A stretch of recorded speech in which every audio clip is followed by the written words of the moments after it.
Right now I got the tower cam pointed off to the southeast because later tonight we're going to have the full strawberry moon that's going to be rising up. That happens, let's get that moon rise, 8:55. Peak illumination is going to come a couple hours after that.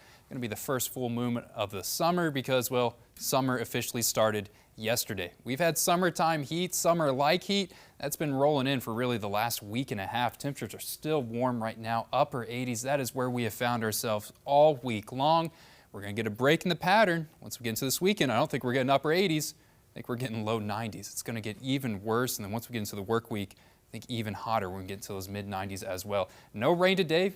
Just about everyone's staying dry, and that extends our streak to Springfield for 5 days without rain. That is something that has not happened all the way until the end of March, but there's been some wet weather down into the Gulf. Tropical storm Alberto has really dissipated, broken up, ran its course before causing some fatalities out in Mexico. And we also have another storm that's trying to form right off the coast of Georgia and Florida. I don't think this one's fully going to become a tropical storm as it's not really organized enough, and it's about to make landfall later tonight. But here in our area, very, very quiet, and the reason why is all about this heat dome, the summer ridge that has been locked in place. It's been knocking out some of that humidity, keeping things not as humid as what it could be, but the ridge is just going to be locking in place, which means temperatures in the 90s are going to be staying. And once it gets even further out into the west, more of that humidity is going to start creeping back into our region, but it is going to be hot. It is going to be humid for the foreseeable future. I'm not seeing a cool down that's going to be happening anytime soon. In fact, we're getting warmer for this weekend. Forecasting our first official 90 to happen for tomorrow as I'm forecasting temperatures hit the 91-degree mark with a good mix of sun and clouds.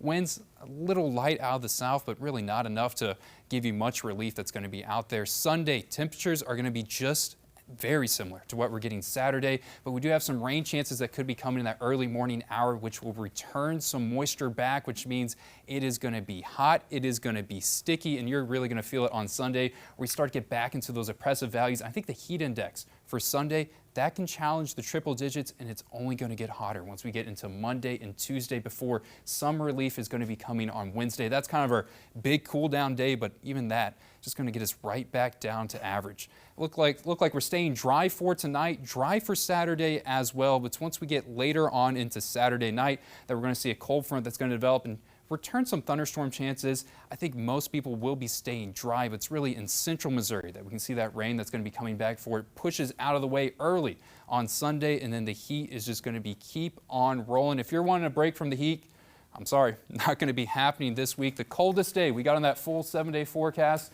is an average 87 degrees. Good mix of sun and clouds. Even have a 95 on the 7-day, Steve. It is going to be getting toasty here in the Ozarks. You know it's summer when I see heat index on your 7-day forecast. Yeah, it's bad. You don't like putting it up there, especially when it's triple-digit heat index. It won't be the last time you have it in. No, not at all.